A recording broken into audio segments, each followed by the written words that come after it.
Hello students, welcome to our YouTube channel. तो कैसे हो आप सब। तो जैसा कि आपको पता है कि मैं यहाँ पे जेईई मेंस की एक सीरीज लेके आया हूँ। उसमें हम चैप्टर वाइज और टॉपिक वाइज जो प्रॉब्लम्स हैं उनकी जेईई मेंस की, उनको हम सॉल्व कर रहे हैं। हमारा जो चैप्टर है वो फर्स्ट चैप्टर चल रहा है, electric field and electric charges. इसमें हम ऑलरेडी 2 लेक्चर में डाल चुका हूँ। आज का ये हमारा लास्ट लेक्चर होने वाला है, जिसमें हम कवर करेंगे इलेक्ट्रिक डाइपोल, गॉस थ्योरम और फ्लक्स। तो चलिए स्टार्ट करते हैं, टाइम ना वेस्ट करते हुए अपना।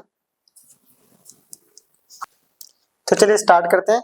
तो फर्स्ट क्वेश्चन जो है वो है two identical electric point dipoles have dipole moment P1 equals to pi cap, P2 equals to minus pi cap and are held on the x axis at a distance a from each other. When released, they move along x axis with the direction of their dipole moment remaining unchanged if the mass of each dipole is m and their speed when they are infinitely far apart is. Clear? क्या कह रहा है कि दो dipole है जिनका dipole moment हमें दे रखा है और उन्हें एक्स एक्सिस के अलोंग रखा हुआ है। तो मान लेते हैं ये अपनी एक्स एक्सिस हो गई, राइट, एक्स एक्सिस। ठीक है, ये हम इसका सेंटर मान लेते हैं। तो यहाँ पे है अपना P1, क्योंकि P I cap means positive X axis, तो यहाँ पर है अपना P1 जो कि हो गया P आई कैप, राइट। और यहाँ कहीं है अपना P2 जो कि है minus P I cap, right. इन दोनों के बीच का जो डिस्टेंस है वो है A। क्लियर? यहां तक अपने को ये दे रखा है। अब क्या कह रहा है कि इनको जब क्या करा जाता है, पहले इनको रखा गया है एक्स एक्सिस के अलोंग, ठीक है। अब इनकी कुछ इलेक्ट्रिक फील्ड भी बनेगी, ठीक है, इसकी इलेक्ट्रिक फील्ड भी होगी। इलेक्ट्रिक फील्ड तो चलो हम कैलकुलेट कर लेंगे। फिर कह रहा है जब इनको रिलीज किया जाता है तो ये एक्स एक्सिस के अलोंग मूव करते हैं और इनका जो डाइपोल मोमेंट है वो अनचेंज रहेगा, इन डाइपोल मोमेंट सेम रहेगा। क्लियर?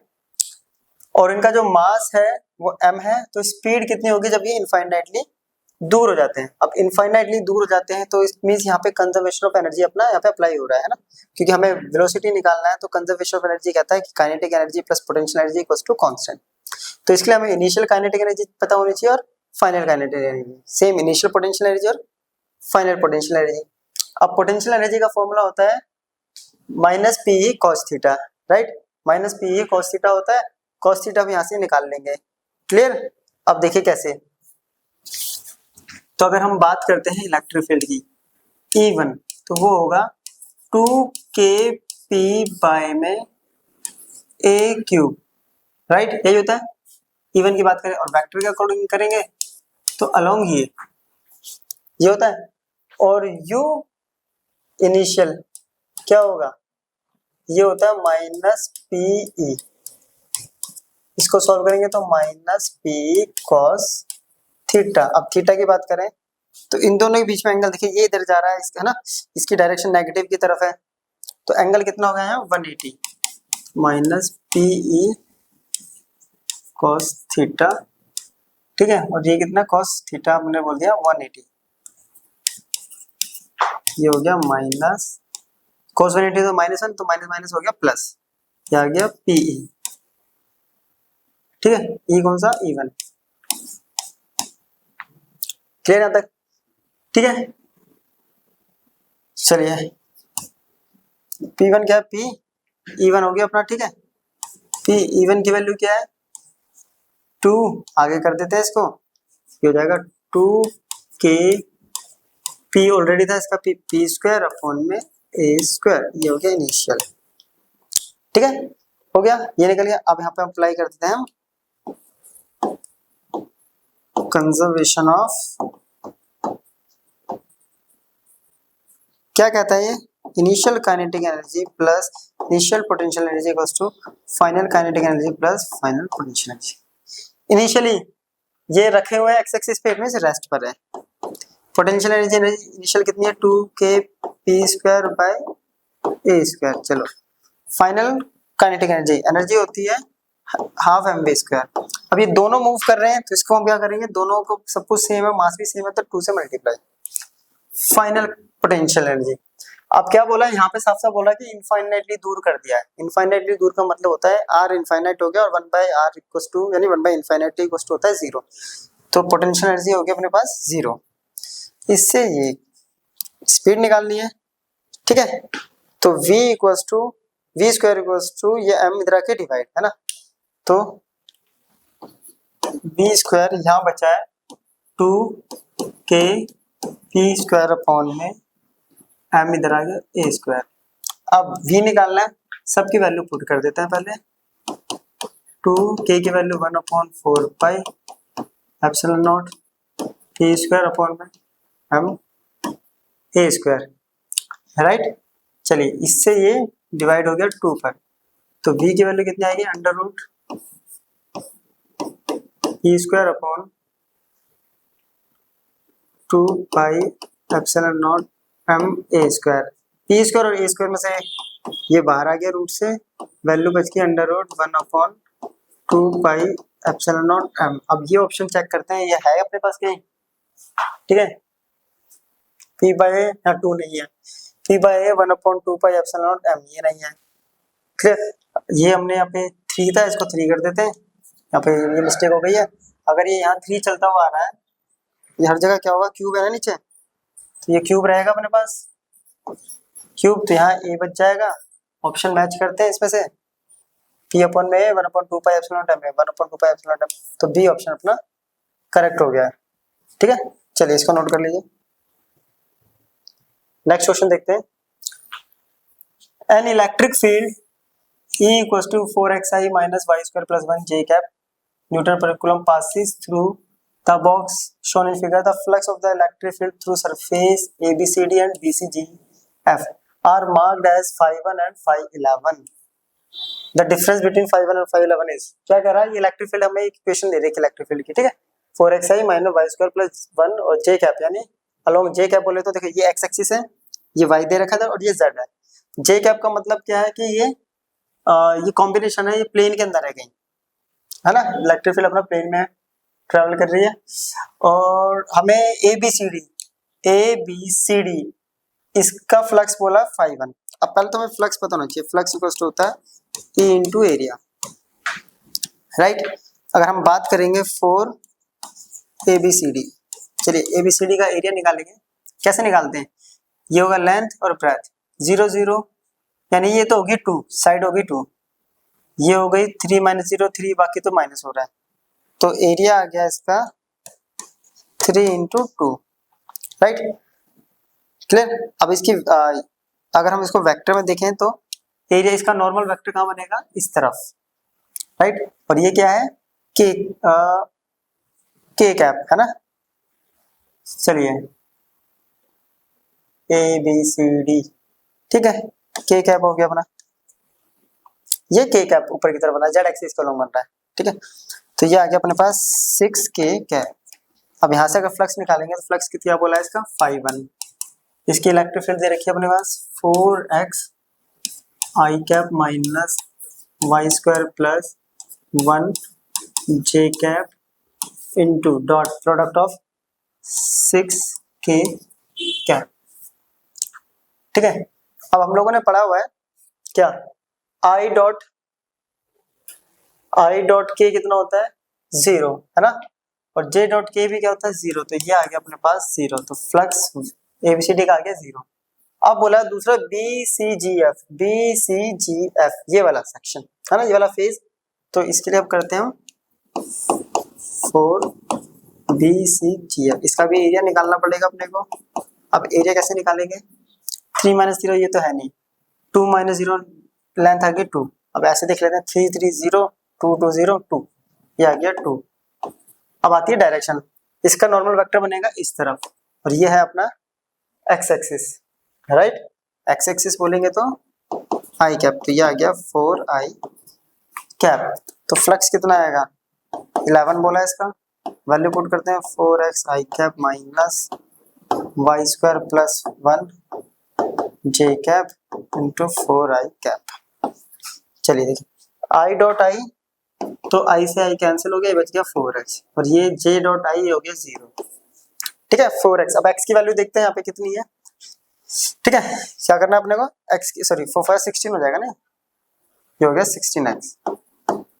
अब x की वैल्यू अगर देखें तो x एक्सिस के अलोंग कितना ट्रैवल किया है, कितना मूव कर रहा है, 3, तो यहाँ पे x की वैल्यू आ गई, तो 511 आ गया अपने पास 48, ठीक है 48 आ गया न्यूटन मीटर स्क्वायर पर किलो। अब क्या करा मैं 5 1 माइनस 5 11, 5 1 है 0, 5 11 है 48, तो आंसर आ गया -48 न्यूटन मीटर स्क्वायर पर कूलम। तो ये आंसर रहेगा अपना। चलिए इसको कर लीजिए। नेक्स्ट क्वेश्चन है अपना, in finding the electric field using Gauss law the formula E equals to की Q enclosed upon epsilon naught A is applicable in the formula epsilon naught is permittivity of free space, A is the area of Gaussian surface, Q enclosed is the charge enclosed by the Gaussian surface. This equation can be used in which of the following situation? ठीक है, तो देखिए Gauss theorem हमने पढ़ा होगा कि जो flux होता है वो होता है E into A equals to Q enclosed upon में, है ना, Q enclosed अपॉन में epsilon naught। यहाँ से E इक्वल्स टू हो जाता है Q enclosed अपॉन में epsilon naught into एरिया, ये ठीक है, ये यहाँ से बना ये फॉर्मूला, ठीक है, ये हम लोगों ने पढ़ा हुआ गॉस थ्योरम। कह रहा है कि ये किस सिचुएशन में एप्लीकेबल होता है, तो basic only when the Gaussian surface is an equipotential surface, B only when the Gaussian surface is an equivalent surface and E is constant for the surface, only when E equals to constant on the surface, for any choice of Gaussian surface। ये किस case में अपना प्रयोग होता है, तो जब सिर्फ क्या Gaussian surface है इक्विपोटेंशियल सरफेस होता है। चलिए next question, shown in the figure is a shell made of conductor, it has inner radius A and outer radius B and carries charge Q at its center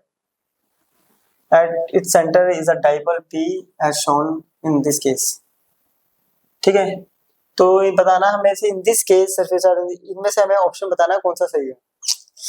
ये क्या एक shell है जो conductor का बना हुआ है, अंदर वाले का रेडियस A है और बाहर वाले का B है, ठीक है, इट मींस ये जो रेडियस है अपने पास ये A है और ये जो है ये B है, क्लियर। अब यहाँ पे कैसे करेंगे इसको, तो समझते हैं। देखिए जो डाइपोल होता है, डाइपोल की जो डायरेक्शन होती है डाइपोल मूवमेंट की डायरेक्शन होती है, नेगेटिव चार्ज से पॉजिटिव की तरफ हो रहा है, ये ऊपर की तरफ भाग रहा है, इट मींस यहाँ कहीं ये नेगेटिव चार्ज ऐसे डिस्ट्रीब्यूट हो रखा है, और यहाँ पे क्या होगा फिर पॉजिटिव चार्ज, है ना। टोटल चार्ज कितना था इसके पास Q, तो यहाँ इसके पास जो चार्ज है ये हो गया +Q/2 और यहाँ हो गया -Q/2, पहला ऑप्शन। अब देखते हैं, कह रहा है the surface charge density on the inner surface is uniform and equals to, कह रहा है कि सरफेस चार्ज डेंसिटी जो है वो इनर सरफेस पे यूनिफॉर्म है, तो पहले ऑप्शन के लिए हम देते हैं। देखिए तो चार्ज ही हमारा क्या कर रहा है, वेरी कर रहा है, तो इलेक्ट्रिक फील्ड क्या है, इज नॉट यूनिफॉर्म, ठीक है। जब इलेक्ट्रिक फील्ड यूनिफॉर्म नहीं है तो जो सिग्मा होता है सरफेस चार्ज डेंसिटी वो डिपेंड होता है depends on electric field पे, so sigma is not uniform, sigma uniform नहीं है, ये तो फर्स्ट वाला अपना इनकरेक्ट हो गया। अब बी वाले को करते हैं, ठीक है, फर्स्ट वाला तो यूनिफॉर्म हो गया, ओए नॉन यूनिफॉर्म हो गया, ठीक है। Electric field outside the shell is the same as that of the point charge at the centre of the shell, कह रहा है कि जो इलेक्ट्रिक फील्ड है शेल के आउटसाइड वो सेम रहेगी जैसा कि as that of a point charge at the centre of the, जैसा कि पॉइंट चार्ज यहाँ पे शेल पे रखा है। अब इलेक्ट्रिक फील्ड का फॉर्मूला सिंपल सा क्या होता है, देखिए E इक्वल्स टू होता है KQ/R², ठीक है, सबसे जनरल फॉर्मूला KQ/R²। अगर यहाँ पे हम इसकी वैल्यू पुट करते हैं 1/4 पाई एप्सिलॉन नॉट Q/R²। अब यहाँ से देखते हैं, ठीक है, अगर हम दूसरी तरीके से इसको देखें गॉस सरफेस से, तो वो क्या होगा E dot A equals to Q upon में epsilon naught, E equals to 4 pi R² equals to Q upon में, तो यहाँ से क्या आ रही है 1/4 पाई एप्सिलॉन नॉट Q/R, तब भी यही वैल्यू आ रही है ना। अगर हमने गॉस थ्योरम लगाई है तो भी ये लगा रही है, और इस पॉइंट पे R पॉइंट पे कहीं भी बाहर लगा रहे हैं तब भी यही वैल्यू आ रही है, इट मींस क्या है इलेक्ट्रिक फील्ड क्या रहेगी सेम, तो ये अपना करेक्ट हो गया। अब आता है सी पॉइंट पे, surface charge density on the outer surface depends on P, surface charge density कभी भी, सी पॉइंट है ना, डिपेंड नहीं करता, नॉट डिपेंड्स ऑन P, किस पे डिपेंड करता है? ओनली, अभी मैंने यहाँ लिखाया था, डिपेंड्स ऑन इलेक्ट्रिक फील्ड, सिर्फ इलेक्ट्रिक फील्ड पे डिपेंड करता है। अब कह रहा है डी पार्ट कि surface charge density on the inner surface of the shell is 0। तो डी यहाँ सॉल्व करते हैं। देखिए अगर मैं बात करूंगा सरफेस चार्ज डेंसिटी ना, वो होता है अपने पास चार्ज अपॉन में एरिया, ये होता है। अगर हम निकालेंगे पहले पॉजिटिव चार्ज की वजह से, वो कितना होगा? पॉजिटिव चार्ज मतलब positive Q by T upon में 4 पाई ए स्क्वायर, है ना। एरिया ये होगा 4 पाई आर स्क्वायर, रेडियस कितना है? ए स्क्वायर, क्योंकि इनर सरफेस पे बोल रहा है। नेगेटिव चार्ज की वजह से निकालेंगे तो वो आएगा माइनस क्यू बाई 2 अपॉन में, तो यूनिफॉर्म का है ये, है ना। ये कह रहा है कि 0 है, हर जगह 0। कहाँ 0? ऊपर की साइड तो ये वैल्यू आ रही है, नीचे की तरफ ये वैल्यू है, तो ये भी ऑप्शन अपना करेक्ट हो, इनकरेक्ट हो, ये भी इनकरेक्ट, ये भी इनकरेक्ट और ये भी इनकरेक्ट, तो बी ओनली ऑप्शन है अपना जो करेक्ट हो गया। चलिए नोट कर लीजिए। Next question, let a total charge 2q be distributed in a sphere of radius capital R with the charge density given by rho r equals to kr, where r is the distance from the center। ठीक है, two charges A and B of minus q each are placed on a diametrically opposite points at equal distance A from the center if A and B do not experience any force, then क्या कह रहा है कि total charge है किसी sphere के पास जिसका radius capital है, 2q चार्ज है उसके पास टोटल, ठीक है। और सरफेस चार्ज डेंसिटी अपने को दे रखी है kr का रहा, जहाँ पे r डिस्टेंस है सेंटर से, ठीक है। अब दो चार्ज A एंड B हमें बोला हुआ है जो माइनस q है, और वो डायमेट्रिकली ऑपोजिट पॉइंट्स पे रखे हुए हैं किसी डिस्टेंस A पे, ठीक है। अगर A B पे कोई भी फोर्स एक्सपीरियंस नहीं हो रही है तो हमें A की वैल्यू यहाँ फाइंड आउट करनी है। चलिए स्टार्ट करते हैं। तो पहले इसका डायग्राम बनाते हैं, उससे थोड़ा सा ये इजी हो जाएगा अपने लिए, ठीक है। ये ले लिया हमने डायग्राम, ये सेंटर है, ये रेडियस हो गया r और ये इसके पास चार्ज हो गया 2q, ठीक है। इसके बाद बोल रहा है इसके पास कुछ सरफेस चार्ज डेंसिटी है, ठीक है। फिर कह रहा है दो पॉइंट से A एंड B जो माइनस q डिस्टेंस पे है एक दूसरे से, ठीक है। तो A एंड B एक स्फीयर बनाते हैं हम यहाँ पे ऐसे, ये हो गया B, ये हो गया, ये सेंटर O हो गया, ये हो गया A। यहाँ पे कितना चार्ज है? माइनस क्यू, यहाँ पे माइनस क्यू चार्ज है, ठीक है। और डिस्टेंस कितना है? At equal distance A from, ये A हो गया और ये डिस्टेंस A हो गया। अब हम यहाँ पे क्या कर रहे हैं, ये हमने एक एलिमेंट ले लिया है जिसका रेडियस हमने मान लिया R और इसकी थिकनेस होगी dr, ठीक है। तो अगर गॉस थ्योरम अप्लाई करते हैं हम बाय गॉस, तो गॉस थ्योरम कहता है कि Q इन जो होता है वो अपॉन में epsilon naught equals to E into A होता है, राइट। इक्वेशन फर्स्ट, इसमें से हमारे पास Q इन नहीं है पहले तो, है ना, क्योंकि हमारे पास ये टोटल चार्ज दे रखा है, इसके पास कितना चार्ज होगा वो, तो हम पहले क्या निकालते हैं, स्मॉल r वाले रेडियस के लिए स्टार्ट करते हैं। इसके अंदर Q इन कितना है निकल जाएगा, तो 4 स्फीयर ऑफ रेडियस r, ठीक है। इसके लिए हम सॉल्व करते हैं। तो इसके लिए हमने पढ़ा हुआ है, अगर हम चार्ज निकालते हैं dq, ठीक है, इक्वल्स टू क्या होता है, ये इंटू dv, ये हमने पढ़ा हुआ है, राइट। ये चार्ज डेंसिटी इंटू वॉल्यूम, इसकी वैल्यू kr 4 पाई r स्क्वायर dr। अब देखिए लिमिट कहाँ से कहाँ तक जाएगी, यहाँ सेंटर से स्टार्ट हो रही है और हम निकाल रहे हैं इस वाले स्फीयर के लिए, है ना, इस स्फीयर से, तो 0 to a, right. 0 to a आ गया अपने पास, वैल्यू पुट करेंगे तो ये आ गया r की पावर 3, 3 का क्या होगा, इसको बाहर ले लिया, r की पावर 3 का डिफरेंस इंटीग्रेशन होता है 4 अपॉन में 4 0 टू a। चलिए यहाँ बच गया q इन, राइट, क्योंकि ये था dq 0 से q इन, तो 4 से 4 कैंसिल, ये आ गया k पाई, ठीक है, a की पावर 4, क्यू इनक्लोज आ गया k पाई a की पावर 4, इसको पुट कर देते हैं यहाँ। तो यहाँ जब पुट करेंगे इक्वेशन, पुटिंग इक्वेशन 1, तो क्यू इन की वैल्यू क्या है, k पाई a की पावर 4 अपॉन में epsilon naught equals to e into a, right. अब e इंटू a अगर वैल्यू पुट करेंगे हम तो यहाँ से वैल्यू आएगी अपने पास। चलिए अब इसको छोड़ देते हैं, सेकंड इक्वेशन बना के, अभी तो k की वैल्यू भी नहीं पता हमें। अब k की वैल्यू कैसे निकालेंगे, अब हम ये बड़े वाला ले लेते हैं स्फीयर, जिसका रेडियस कितना है 2r। तो 4 स्फीयर ऑफ, बिल्कुल सेम प्रोसेस करेंगे ये वाला जैसे वहां क्या है, तो क्या होगा D Q equals to K R 4 pi are square D R. बस लिमिट क्या हो जाएगी, लिमिट यहाँ से 0 से टोटल चार्ज कितना है इसके पास 2q, यहाँ लिमिट कितनी होगी 0 से r, खत्म। तो यहाँ कितना आ गया, ये आ गया चार्ज 2q, ये आ गया k r की 4 पाई r की पावर 4 अपॉन में 4 0 टू r, राइट। 4 से 4 कैंसिल हो गया, यहाँ ये वैल्यू आ गई अपने पास k पाई r की पावर 4 और 2q।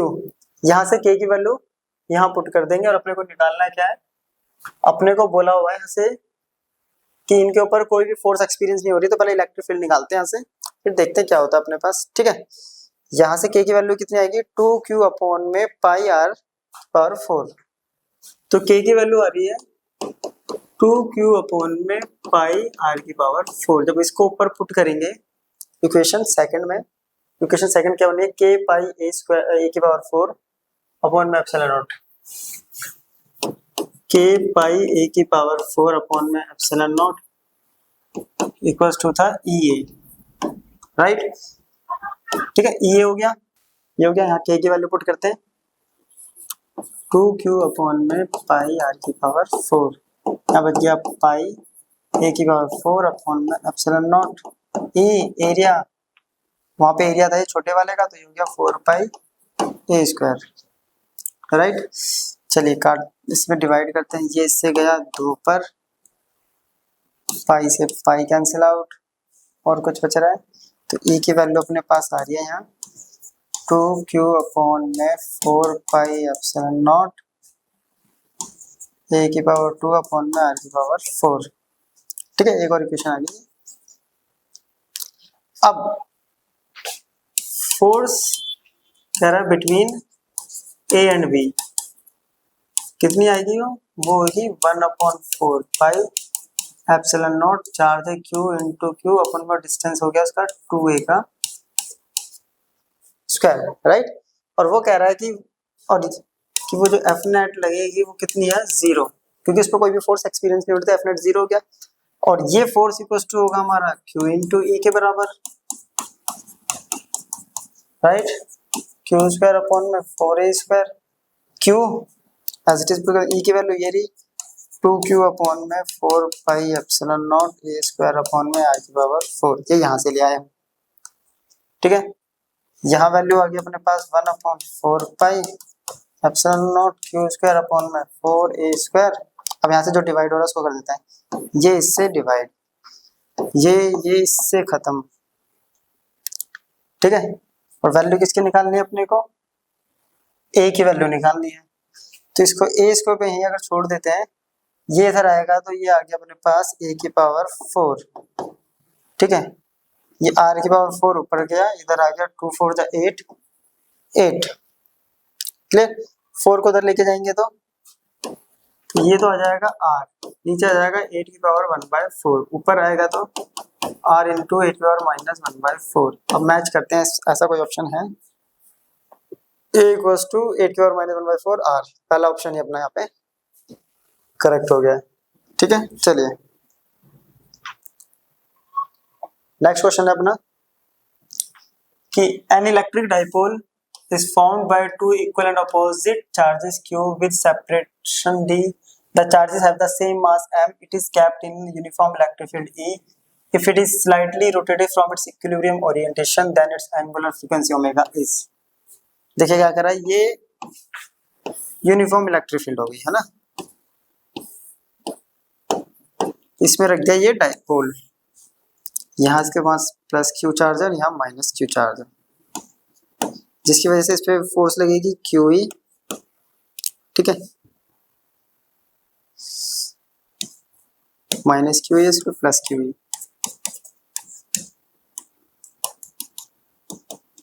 एंगल थीटा 90 डिग्री बनेगा, ठीक है।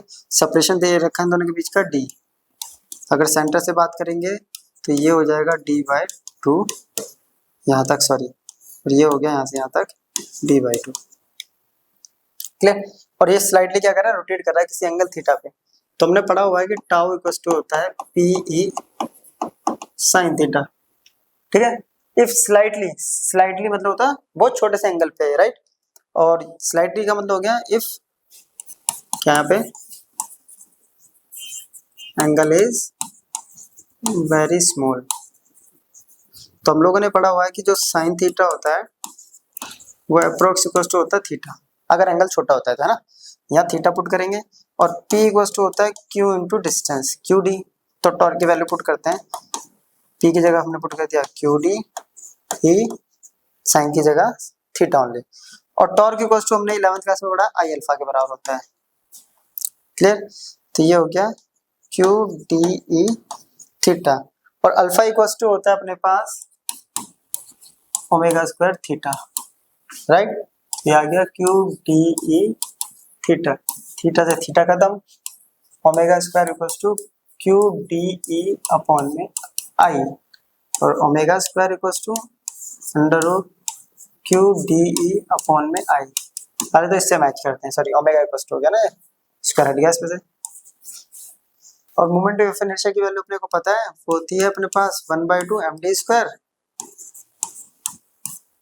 1/2 md स्क्वायर, ये 1/2 उधर ऊपर गया तो 2QDE अपॉन में md स्क्वायर, राइट। अब इसमें से कुछ कॉमन आ रहा है तो निकाल देते हैं, नहीं तो कुछ भी कॉमन नहीं, d से d खत्म, तो आंसर आ गया 2QE अपॉन में md। ऑप्शन मैच करते हैं, 2QE अपॉन में md, 2Q अपॉन में md, ऑप्शन बी अपना यहाँ करेक्ट हो गया, क्लियर। चलिए इसको नोट कर लीजिए। Next question, an electric field of 1000 volt पर metre is applied to an electric dipole at angle of 45 degree. The value of electric dipole moment is this. What is the potential energy of the electric dipole? Potential energy निकालनी है हमें electric dipole की, क्या होगी, electric field दे रखा है, angle दे के रखा है, तो पोटेंशियल एनर्जी इक्वल टू क्या होता है, minus PE cos theta, right. Dipole moment कितना दे रखा है, 10 की पावर माइनस 29, E कितना दे रखा है 1000 cos 45, क्लियर, यहाँ तक ये क्लियर है। ये 3 है तो ये हो गया माइनस 10 की पावर माइनस 26, cos 45 होता है 0.707, ठीक है। आंसर वैसे देख के पता चल गया 7 वाला यही होना चाहिए। इसको यहाँ शिफ्ट करूंगा तो ये हो जाएगा -7 इंटू 10 की पावर माइनस 27, तो ऑप्शन हो गया बी, तो बी यहाँ पे अपना करेक्ट होगा। नेक्स्ट क्वेश्चन, ठीक है। नेक्स्ट क्वेश्चन बोल रहा है, charges -q and +q located at A and B respectively constituent an electric dipole distance AB equals to 2a. O is the midpoint of the dipole, OP is perpendicular to AB. A charge q is placed at P where OP equals to y and y much greater than 2a. The charge q experiences an electrostatic force F. If q is now moved along the equatorial line to P dash such that OP equals to this, the force on Q will be close to y/3 is much greater than 2a. क्या कर रहा है, initially charge है -q और +q, ये एक electric dipole है ना, जिसके बीच का सेपरेशन दे रखा 2a, तो इट मींस ये a हो गया, ये a हो गया, क्लियर है यहाँ तक, ठीक है। ये क्या हो गया, ये a हो गया डिस्टेंस, ये a हो गया। इनिशियली एक यहाँ पे क्या रखा है, यहाँ पे हम क्या कर रहे हैं, कैलकुलेट करना है क्या, कि एक चार्ज कैपिटल Q यहाँ रख दिया पहले, ठीक है। यहाँ रखेंगे तो जो ये फोर्स एक्सपीरियंस कर रहा है वो हमें निकालना है। वो फोर्स कैसे निकालेंगे, तो ये देखिए इलेक्ट्रिक डाइपोल के लिए हमने इलेक्ट्रिक फील्ड निकाली हुई है, ये उसका मिड पॉइंट हो गया इक्वेटोरियल लाइन के लिए, ठीक है। इसके लिए अगर बात करें इलेक्ट्रिक फील्ड होता है 2kp बाय में r square plus a square की पावर 3/2, ये होता है अपने पास, ठीक है। अब k और p तो अपने को पता है डाइपोल मोमेंट होता है, तो उससे तो कोई इशू है नहीं अपने पास। अब यहाँ पे इनिशियल अगर फर्स्ट केस लें एट पॉइंट P, यहाँ पे r जो है वो y के बराबर है, ये डिस्टेंस है y, तो r की जगह y है, तो E1 कितना हो जाएगा अपने पास 2kp अपॉन में y square plus a square की पावर 3/2, राइट। अब ये कह रहा है कि y जो है वो मच मच ग्रेटर देन 2 है, तो a स्क्वायर को क्या कर देंगे हम यहाँ पे नेगलेक्ट कर देते हैं, राइट। तो E1 कितना आ गया अपने पास 2kp, ये नेगलेक्ट हो गया, ये 2 इससे कट गया, तो y की पावर आ गया नीचे 3।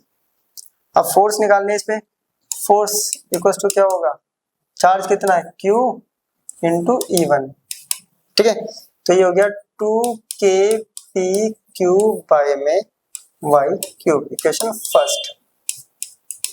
अब क्या कह रहा है, ये q चार्ज जो है यहाँ से मूव करके यहाँ पे आ गया, ठीक है, और ये डिस्टेंस हो गया y/3, तो सेम फॉर्मूला रहेगा, ठीक है। तो यहां से हम करते हैं E2 स्टार्ट,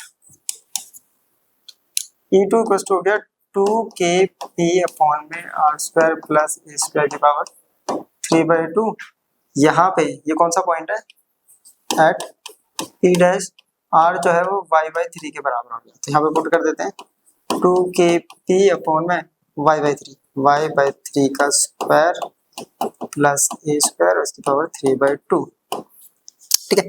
y का स्क्वायर y स्क्वायर हो जाएगा, 3 का स्क्वायर हो गया अपने पास यहाँ 9, ठीक है। और क्या बोल रहा है कि जो y/3 है वो ग्रेटर देन है 2a से, अगेन a स्क्वायर नेगलेक्ट हो गया। अब ध्यान से देखिए ये हो जाएगा नीचे 9, ठीक है, तो ये आ रहा है 2kp अपॉन में y स्क्वायर बाय 9 और उसकी पावर हो गई 3/2, है ना, 3/2। पहले हम इसका रूट निकालेंगे, तो ये हो जाएगा y/3, फिर 3 का क्यूब हो जाएगा 27, राइट। तो इसको सॉल्व करते हैं, तो ये वैल्यू आ रही है अपने पास 2kp अपॉन में अपने पास बची थी y स्क्वायर बाय 3 की पावर 3/2, 1/2 से ये कट जाएगा, यहाँ पे 9 था, ये आ जाएगा 3, तो 2kp अपॉन में y/3 और इसका बच गया यहाँ क्यूब, ये हो गया 27, वैल्यू आ गई 2kp अपॉन में y क्यूब इंटू 27, यह है E2। तो F2 कितना आ जाएगा अपने पास E2 है 2kp अपॉन में y cube into q into 27, ठीक है F2। अब ध्यान से देखना जरा, पहले आई थी अपने पास ये 2kpq अपॉन में y क्यूब, 2kpq अपॉन में y क्यूब, ये आ गया 27, तो F2 जो है वो 27 टाइम्स ऑफ F1, ठीक है। ऑप्शन में मैच करते हैं, तो F2 जो है ये 3 है, ये हो गया F/3, तो ऑप्शन डी अपना करेक्ट हो गया, वहाँ F लिया है हमने, F1 F2 करके कर दिया, क्लियर। चलिए नेक्स्ट क्वेश्चन कह रहा है are charge capital Q is placed at a distance a/2, ठीक है, above the centre of the square surface of edge as shown in the figure, the electric flux through the square surface is, ये एक square surface है, इसकी side a है, ये a है, ये a है, a/2 पे इसको रखा है, ठीक है। अब ये कुछ पता है कैसा है, यहाँ डायग्राम थोड़ा सा यहाँ पे इनसे थोड़ा सा क्या हो गया मर्ज हो गया, ये कुछ ऐसा है,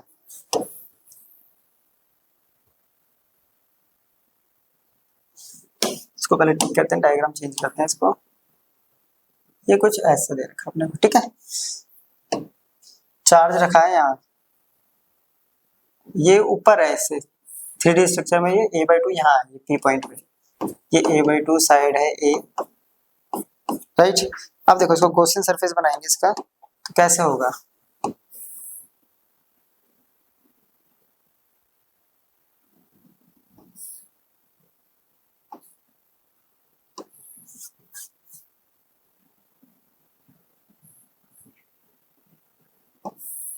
राइट, ऐसा हो जाएगा क्या क्वेश्चन सरफेस?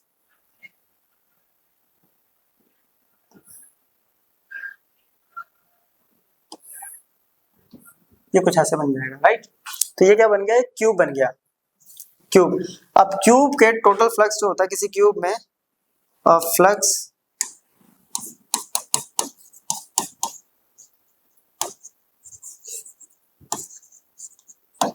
वो होता है क्यू अपॉन में एप्सिलॉन नॉट, है ना। किसी भी क्लोज सरफेस में क्लोज सरफेस ये कहता है जो चार्ज कितना इसके पास कैपिटल क्यू, तो कैपिटल क्यू लेंगे।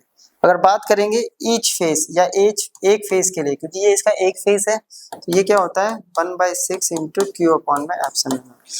तो ऑप्शन अपने पास 1/6 देख के ही पता चल जाना चाहिए था हमें कि आंसर आ रहा है, ठीक है। चलिए नोट करिए। नेक्स्ट क्वेश्चन है, an electric dipole has a fixed dipole moment p vector which makes an angle theta with respect to x-axis when subjected to an electric field E equals to this, it experiences a torque this, when subjected to another electric field it experiences torque this, ठीक है। The angle theta is, क्या कर रहा है, एक electric dipole है जिसकी fixed dipole moment p vector है, वो एंगल थीटा बना रहा है एक्स एक्सिस के साथ। तो पहले इसको हम डायग्रामेटिकल हमें यहाँ रखना पड़ेगा। ये हो गया अपने पास एक्स एक्सिस, ये हमने ले लिया वाई एक्सिस, ठीक है। इसके साथ ये बना रहा है थीटा एंगल, ठीक है। ये है P, ये एक्स एक्सिस के साथ बना रहा है थीटा एंगल, ये एक्स एक्सिस होगी, ठीक है। अब देखिए इलेक्ट्रिक फील्ड जो है इस डायरेक्शन में ये है E i कैप, ठीक है। और z डायरेक्शन में दे रखा है E2, z नहीं सॉरी y डायरेक्शन में वो दे रखा √3 E1 j कैप। ये रूट इवन रूट में नहीं है, यहाँ उन्होंने मिसप्रिंट कर रखा है क्वेश्चन में, ठीक है, टाइपिंग मिस्टेक हो गई हमारे से। और टाउ वन अपने को दे रखा है T1 इक्वल टू रखा है टाउ आई कैप, और T2 इक्वल टू दे रखा है -T1। तो इट मीन्स अपने को ये दो वैल्यू निकालनी है T2 और T1, ठीक है। अगर हम बात करेंगे इसकी अगर बात करेंगे P, तो ये P कितना होगा अपने पास, देखिए ये इस तरफ भी जा रहा है और इस तरफ भी जा रहा है, तो ये हो गया P cos theta I1 cap plus P sin theta J cap, right. ये हो गया अपने पास, यहाँ तक क्लियर है।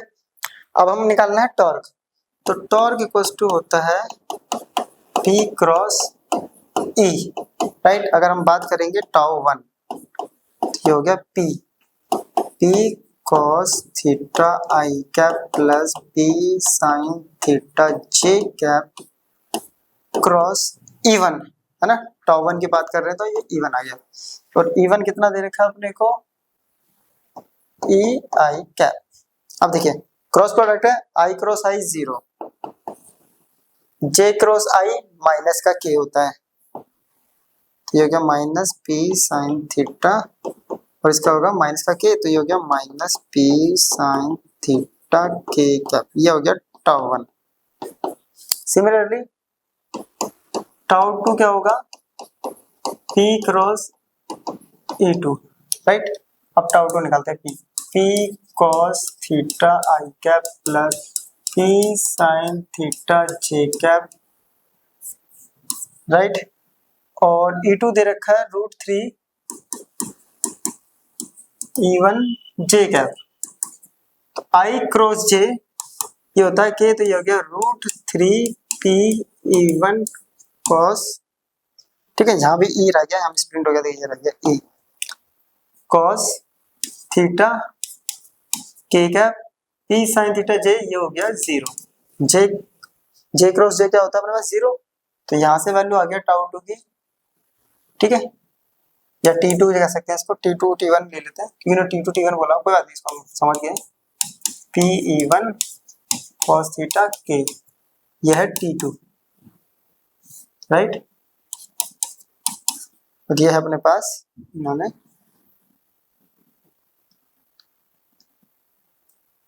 ठीक है, यह है T1। अब ध्यान से देखिए ये क्वेश्चन अपने को दे रखी है कि T2 इक्वल्स टू -T1, तो वैल्यू पुट कर देते हैं। ठीक है। T1 है माइनस पी साइन थीटा के, T2 है √3 पी E1 कॉस थीटा। तो इक्वेशन बोली हुई है कि T2 equal to minus T1 factor में, T2 है √3 पी E1 साइन है या कॉस है, बस ये थोड़ा देखना पड़ेगा अपने को, कॉस थीटा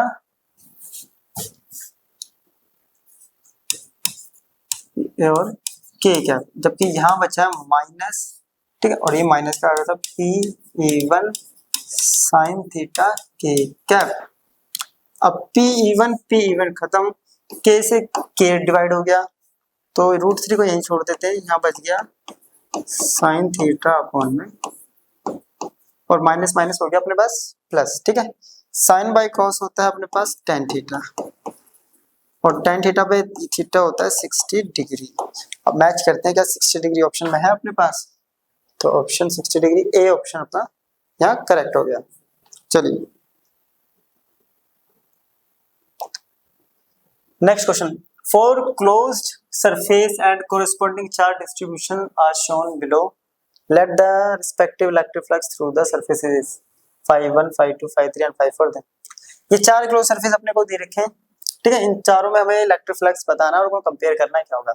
देखिए इलेक्ट्रिक फ्लक्स सिंपल क्या होता है अपने पास, अगर फ्लक्स की बात करें हम तो वो होता है क्यू नेट अपॉन में एप्सिलॉन नॉट, ठीक है। अब फर्स्ट के लिए बात करते हैं तो इक्वल्स टू क्यू नेट कितना होगा 2q है इसके पास, तो सिंपल 2q बाय में एप्सिलॉन नॉट, फर्स्ट हो गया। सेकंड की बात करें तो इसके पास क्यू नॉट होगा q माइनस q अपॉन में एप्सिलॉन नॉट, इसके पास चार चार्ज है, ये इससे खत्म, ये हो गया 2q, phi2 आ गया 2q बाय एप्सिलॉन। अब बात करते हैं 3 की, q plus q upon epsilon naught, ये भी आ गया 2q बाय एप्सिलॉन। चलो phi3 आ गया। अब रह गया अपने पास phi4, ये आ गया 8q minus 2q minus 4q upon में एप्सिलॉन नॉट, 8 माइनस 6 ये आ गया 2q बाय एप्सिलॉन नॉट, ये आ गया phi4। अब ध्यान से देखिए phi1 phi2 phi3, ये आ गया phi1 equals to phi2 equals to phi3 equals to, सब इक्वल है आपस में, और वो कितना 2q बाय, और ये ऑप्शन कहीं है अपने पास, तो ऑप्शन सी अपना देखिए, ये रहा सी अपना यहाँ पे करेक्ट आ गया। नेक्स्ट क्वेश्चन अपना, the region between two concentric spheres of radii a and b respectively have volume charge density rho equals to a by r, where a is constant and r is the distance from the center.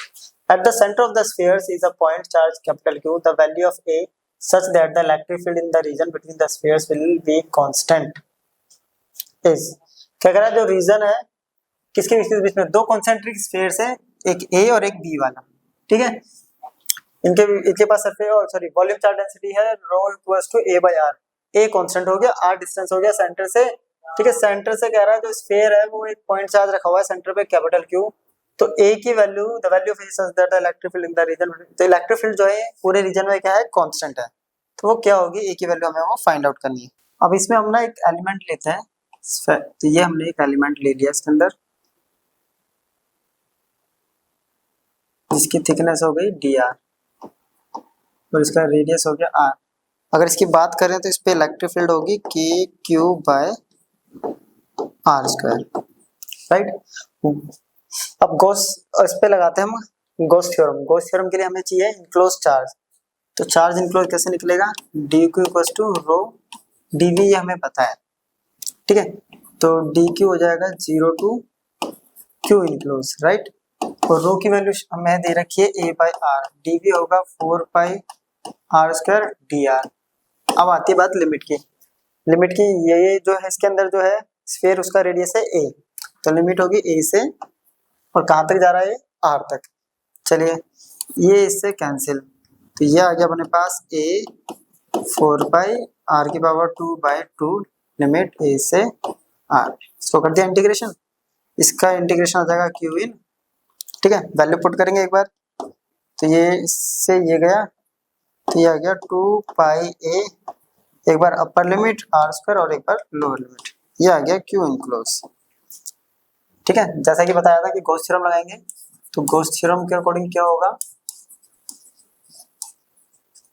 कि E dot A equals to कितना और क्या होता है अपना simple सा Q enclosed upon में epsilon naught, ठीक है, E डॉट A।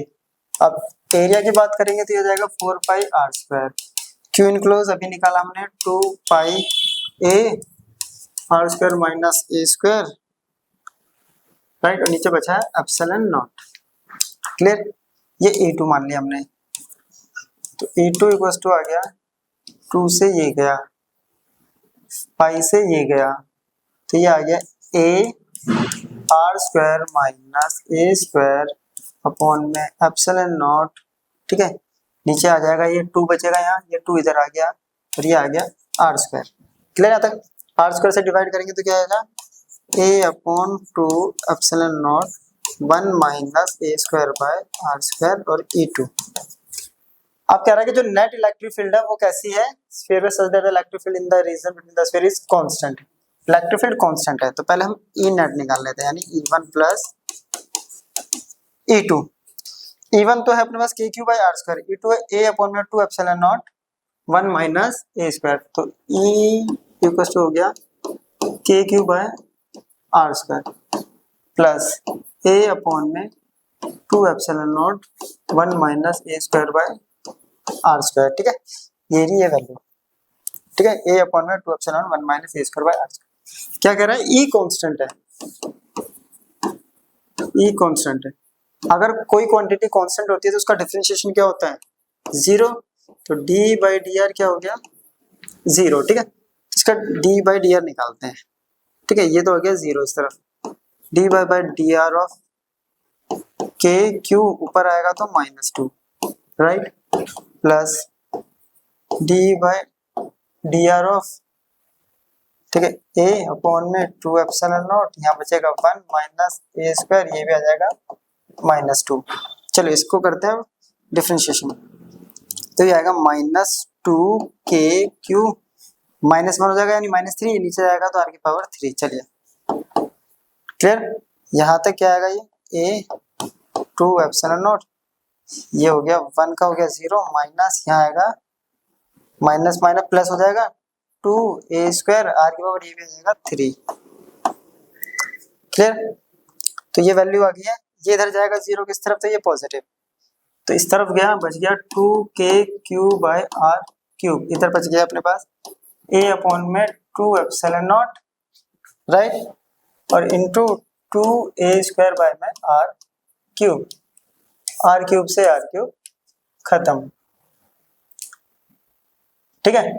अब क्या करना है अपने को, वैल्यू निकालनी किसकी है, वैल्यू निकालनी है अपने को कैपिटल A की, तो कैपिटल A को इधर छोड़ देते हैं बस, capital A equals to 2KQ, ठीक है, इधर जाके हो गया 2 एप्सिलॉन नॉट अपॉन में 2A स्क्वायर, ये 2 से 2 कैंसिल, ठीक है, अब वैल्यू पुट करते हैं K की 1/4 पाई epsilon not Q into 2 epsilon not upon में A स्क्वायर, 2 से तो ये गया, एप्सिलॉन नॉट से ये गया, तो वैल्यू बच गई 1/2 पाई A स्क्वायर, ऊपर आ गया Q, तो वैल्यू देखते हैं 1/2 पाई A स्क्वायर ऊपर Q, तो ऑप्शन सी अपना यहाँ पे करेक्ट हो गया, ठीक है। चलिए नोट कर लीजिए इसको। Next question, 2 point dipoles of dipole moment P1 and P2 are held at distance x from each other and P1 parallel to P2, the force between the dipole is। दो dipole है, ठीक है, तो मान लेते हैं ये डाइपोल है, ये हो गया P1, ठीक है, -Q और +Q, दूसरा है P2 -Q और +Q, दोनों के बीच का सेपरेशन है x, ठीक है, ये सेपरेशन दे रखा है हमें, कोई प्रॉब्लम नहीं है। अब कह रहा है कि ये दोनों x डिस्टेंस पे रखे हुए हैं, इनके बीच की फोर्स कितनी होगी, तो पहले हम इलेक्ट्रिक फील्ड निकाल लेते हैं, P1 की इलेक्ट्रिक फील्ड कितनी निकलेगी, P1 के लिए, ठीक है, P1 के लिए P1, ठीक है, तो E1 इक्वल्स टू होता है 2KP1 अपॉन x क्यूब, ये हमने पढ़ा हुआ है, निकला है, पढ़ा हुआ है, इसके लिए इलेक्ट्रिक फील्ड क्या निकलेगी ये, ठीक है, और फोर्स की बात कर रहे हैं तो force on P2 due to P1 निकाल रहे हैं। P2 पे इसकी इलेक्ट्रिक फील्ड की वजह से तो फोर्स होगी, वो कितनी होगी, तो F2 इक्वल्स टू क्या होगा, सिंपल सा P2 into DE by DX। Clear, चलिए P2 d by DX, E की वैल्यू यहाँ पुट कर देते हैं 2kP1 अपॉन x क्यूब। ठीक है, सब कुछ बाहर आ गया है यहाँ, 2P1 P2 K, x की पावर ऊपर जाएगा -3 से आगे मल्टीप्लाई हो जाएगा, है ना, -3 से आगे मल्टीप्लाई हो जाएगा तो -3 और x की पावर आ जाएगा -4, तो यह आ गया आंसर -6 P1 P2 K, ये नीचे आएगा x की पावर 4। अब इससे मैच करते कोई है, वैल्यू पुट करते हैं -6 P1 P2 K की वैल्यू रख दी 4/ε0 x की पावर 4। ऑप्शन मैच करते हैं 6 P1 P2 अपॉन में ये रहा। ठीक है, हमने इसका क्या निकाला है, इसका ये वैल्यू जो है इसके साथ मैग्नीट्यूड के साथ आ गया, हमने इसका ये मैग्नीट्यूड है इसका और ये डायरेक्शन के साथ आ गया। चलिए नेक्स्ट क्वेश्चन कह रहा है, if the electric flux entering and leaving an enclosed surface respectively phi1 and phi2, the electric charge inside the surface will be। कह रहा है इलेक्ट्रिक फ्लक्स किसी बॉडी में जा रहा है वो phi1 और निकल रहा है phi2, तो नेट इलेक्ट्रिक फ्लक्स पहले कितना होगा, पहले तो वो निकालते हैं नेट इलेक्ट्रिक फ्लक्स। ठीक है, उसको मान लेते हैं phi, वो हो जाएगा phi2 minus phi1, final minus initial. ठीक है, और हमने पढ़ा हुआ गॉस थ्योरम से इक्वल्स टू कि जो फ्लक्स होता है वो होता है चार्ज इनक्लोज्ड अपॉन में एप्सिलॉन नॉट।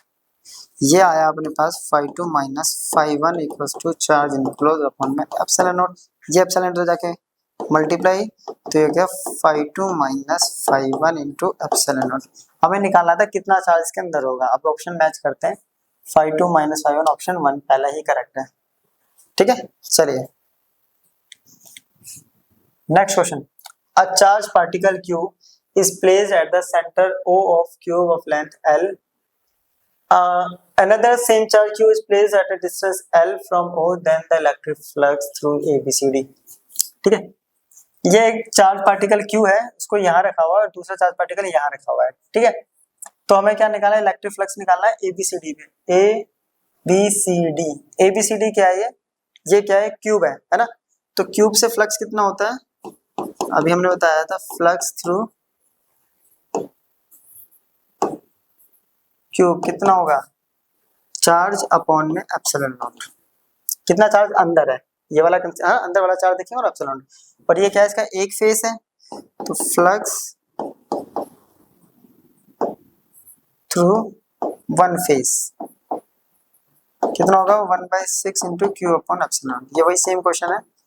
अब चेक करते हैं, 1 इसमें दे नहीं रखा है, Q/4 Q/2, तो ये इसमें ऑप्शन गलत है, ये अपने पास बोनस क्वेश्चन हो जाता है इस टाइप का, जिसमें हमारे पास क्या होता है, ऑप्शन करेक्ट ऑप्शन नहीं होता है कई बार, तो वो हमारे लिए बोनस हो जाता है, उसके फ्री के मार्क्स मिलते हैं, तो ये ऑप्शन आपका है नहीं, तो ये आंसर आपका करेक्ट होगा यहाँ पर। चलिए, तो ये था हमारा आज का लेक्चर, जिसमें हमने टॉपिक कवर किया, हमने गॉस थ्योरम, इलेक्ट्रिक डाइपोल और फ्लक्स के क्वेश्चन जो जेईई मेंस पे बेस्ड है। अब आगे हम एक और नया टॉपिक के साथ मिलेंगे नई वीडियो में, तब तक के लिए गुड बाय।